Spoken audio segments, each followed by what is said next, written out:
Last group. People. Okay.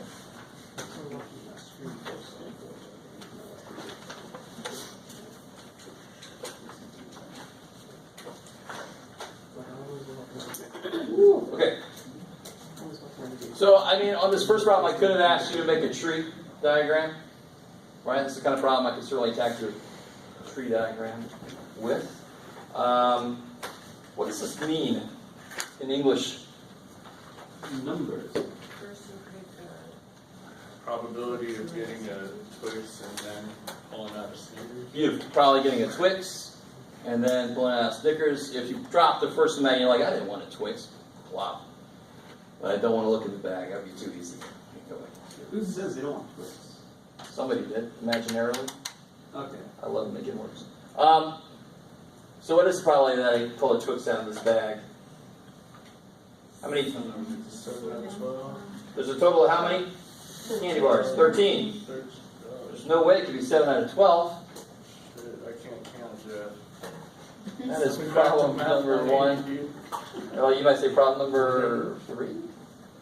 So 7. So what I always do is there's 2 stages to this, right? They're going to pick one candy bar and then another candy bar. So you just got to fill in the blanks. It's and, so it's basically multiply. Getting a Twix, 7 out of 13 chance. You drop it back in. So there's still 13 candy bars, but it's probably got a Snickers now. 5. And what I don't understand is when people, not picking on anybody because more people did this, they add these numbers, or they do 35 over 13, which is neat. 13 times 13 is not 13. Yeah, so you get 35. And if you write that as a decimal, what do you get? Yep. Anybody do that? If you didn't, it's okay, actually. That's the way to get around the rounding rule. Just stop right there. I want to see if anybody picked up on it.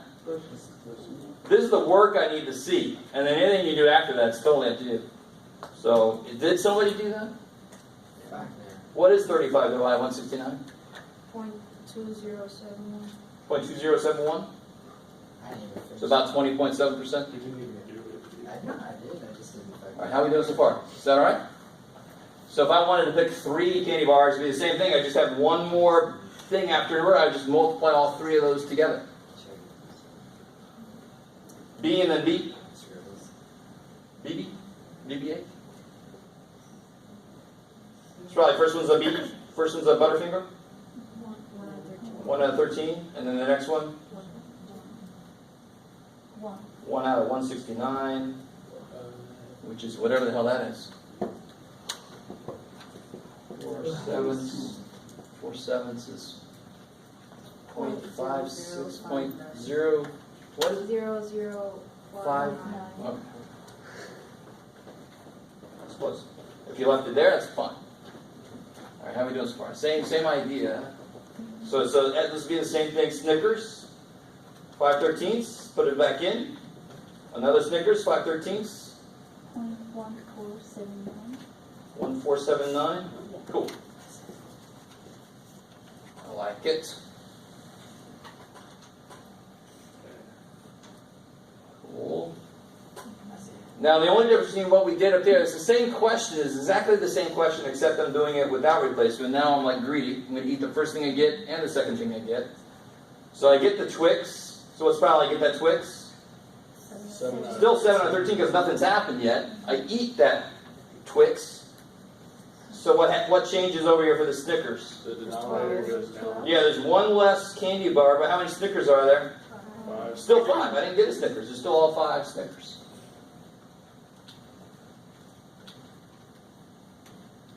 $35 out of 156, which is whatever. 2288? 2244. 2244. How did I hear that?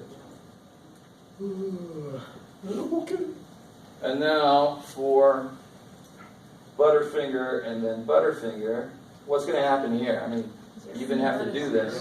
You pick that Butterfinger out, you eat it. Oh, I want another Butterfinger. It's too damn bad for you. So 0, no matter what you do, 0% chance. You can't. There's only one Butterfinger. You can't get 2 of them in a row if you're going to eat the first one. Why wasn't this first one 0? Because Because there was 1. True? There, Because you put it back in, so I can get it again. There's a chance I can get it again. And this last one, it's the same work, except of course, what happens now? 5 out of 13 for the Snickers. In the first place, I eat it. 4. Good, now there's one less Snickers, one less candy bar. 5 out of 69, which is, 0.1282. thank you. Or 20 out of 156 going around like that. I'm not overly concerned with reducing fractions. I really don't care. If you don't know how to reduce them by now, what can I do? That had to happen to you at some point before this. This section, the very first thing you want to do, I'm going to give it to you just like this. Right? It's going to be different information, probably about you guys, probably information about you guys. And the first thing you should do, of course, is total all these up, so then you're able to handle whatever question I throw at you, at least theoretically. When they get there. 275. 274? 7. 5. There it is. And 275 there also, right? 550. Look at me trying to be all fair. Okay.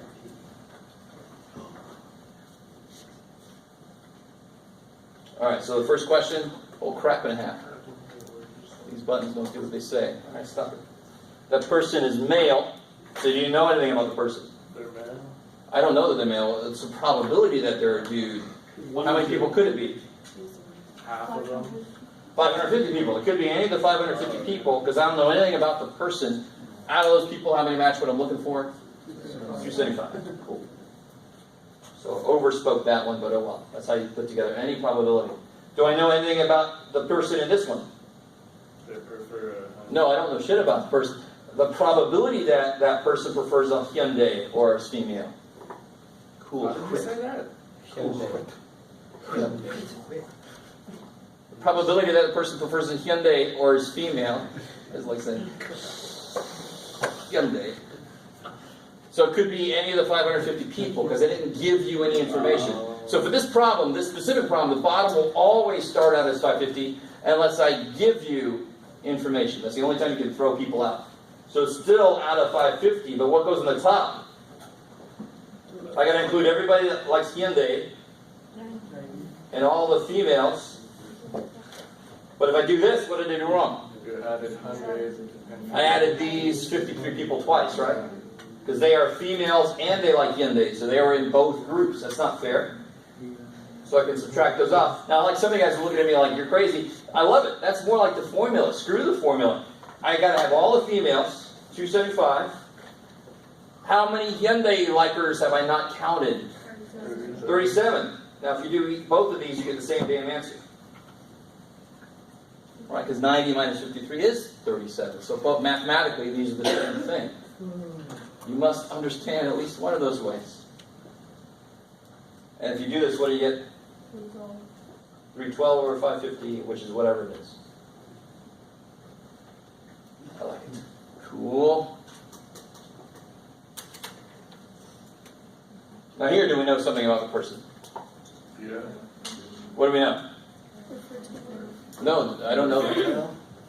So the probability that that person prefers a Toyota, given that they're female. So how many people could it be? Because I know it's a woman. 275. 275. I know it's a woman, so it's got to be out of those 275 people. And out of those 275 people, how many prefer Toyota? 155. 155. So I'm only talking about these people for Part C, and out of those people, 155 prefer Toyota. So it's 155 out of 275. It's always the number of the matrix you're looking for out of the total number it could have been. And if I know something about the person, it could be less people. I could throw some people out. So what do I know in Part D? What do I know about the person? They prefer Ford. Ford Prefect. So how many is there going to be on the bottom then? Yeah, out of those 191 people, how many are men? Exactly, 124 out of 191. Right, so again, I know that they prefer Ford, given that they prefer Ford, so I can only be talking about 191 people. Does everybody see that number? Does anybody, can everybody shake their head for me? All right, good. Can anybody not shake their head? Please shake your head. No. You guys freak me out a little bit. Sometimes I'm like, are they really here? Am I in a corner somewhere? So that person is a male, given that I know they prefer Ford, so it's got to be out of these 191 people. How many out of those 191, how many are men? 124. So 124 out of 191 chance, I'll pick a man if I know that the person prefers a Ford. Let me give you another example of this is called a conditional probability. And this is where probabilities are another way they're misunderstood. If you saw somebody way off in the distance and you can't really tell if it's a man or a woman, you're like, okay, what's the probability it's a woman then?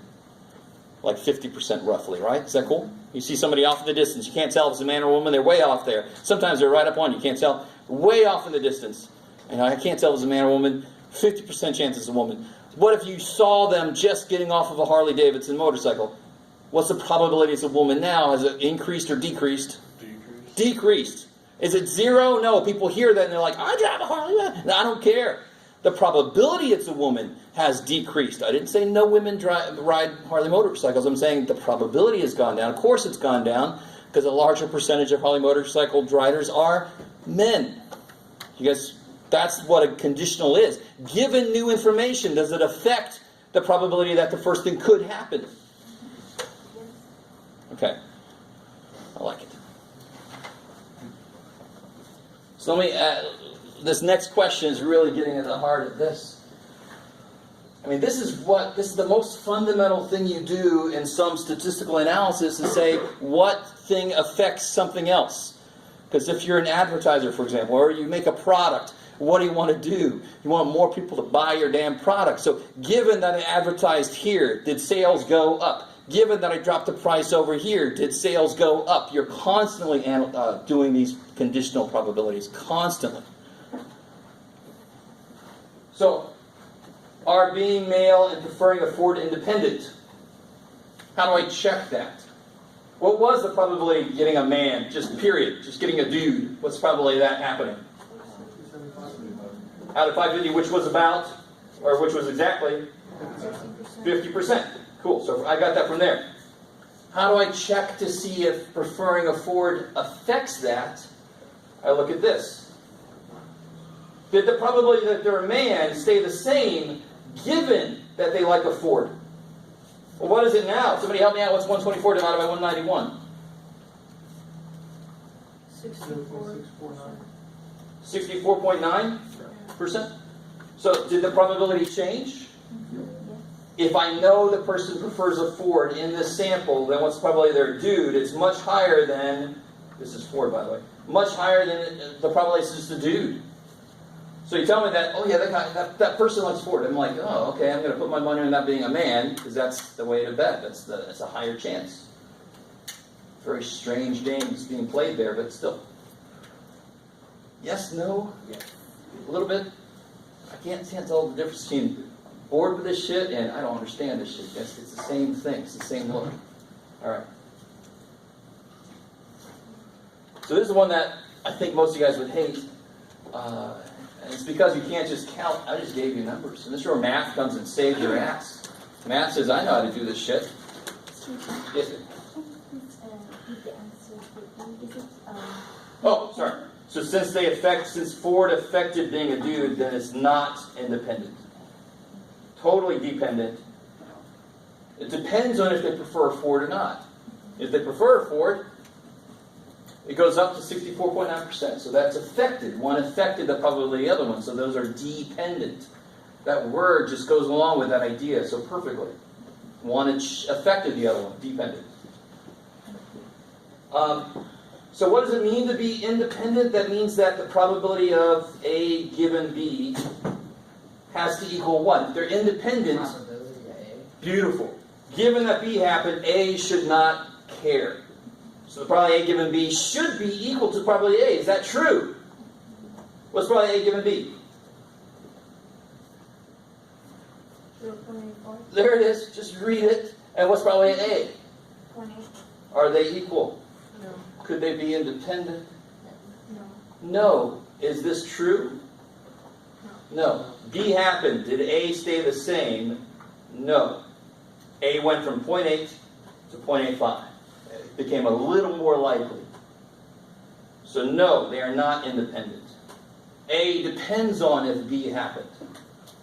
Now be careful. It doesn't mean A can't happen without B. It means if B happens, whatever B is, it affects the probability that A happened.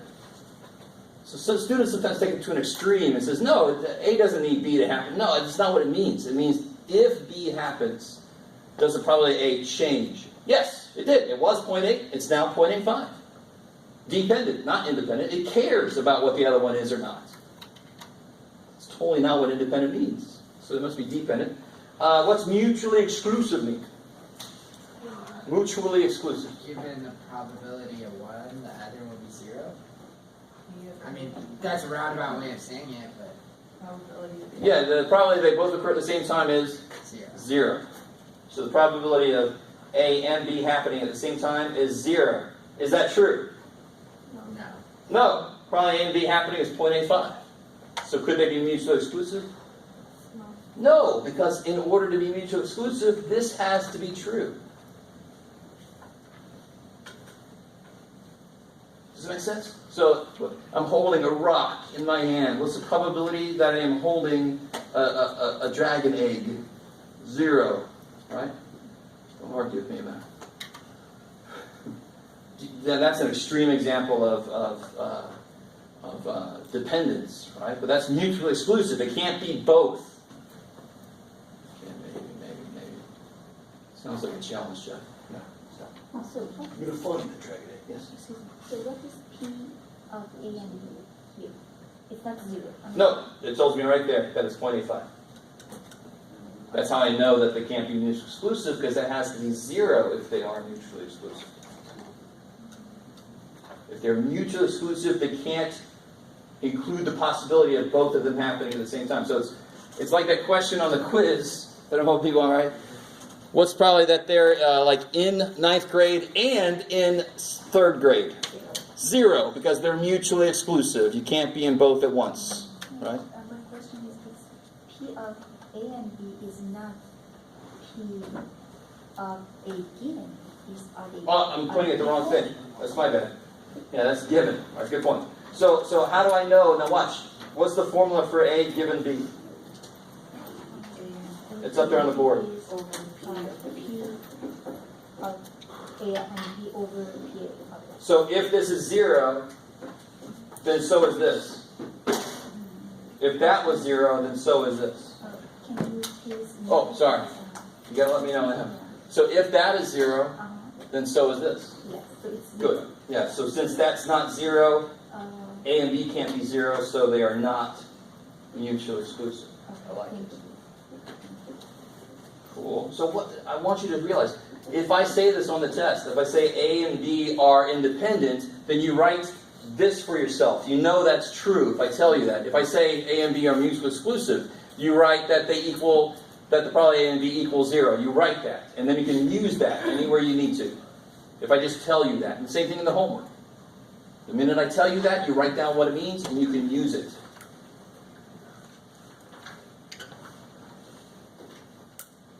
All right, this one we talked about a minute ago. This is the bonus on the quiz. What's the smallest that probably A and B can be? Well, together these make what? 1.2. So this has to be at least what? 0.2. So when you subtract it, it brings it back down to something that could happen. Now, is it 0.2? I don't know, but it's the smallest it could be is 0.2.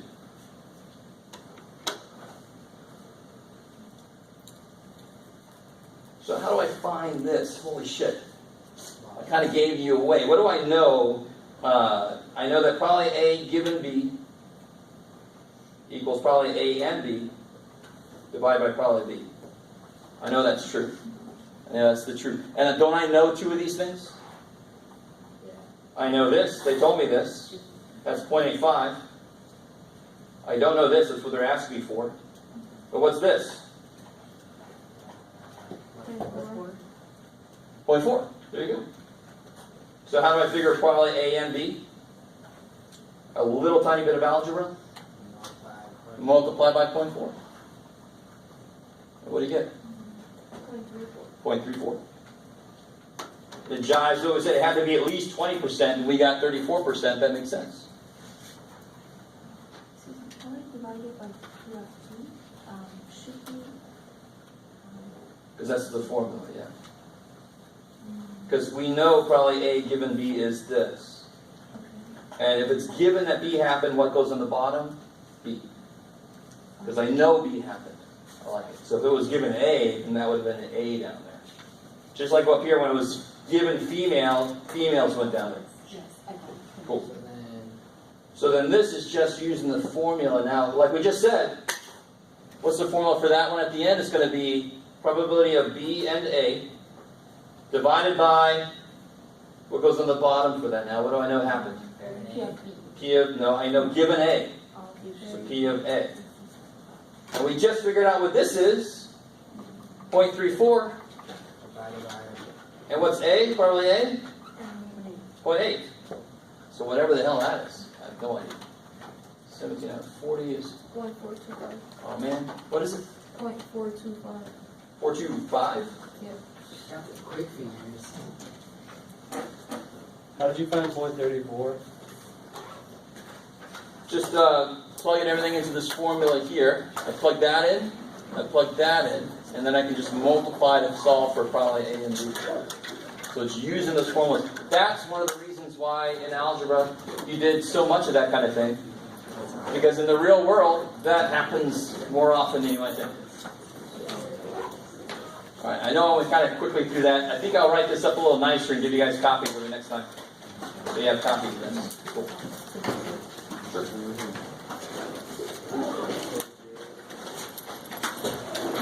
How did you really ask Oh, who's still here?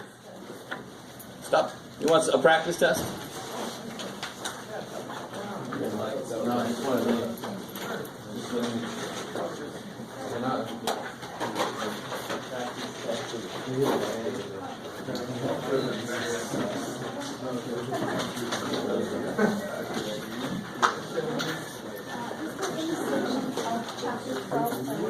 Are you going to teach any more sections? No, 12.8 is not going to be on the test.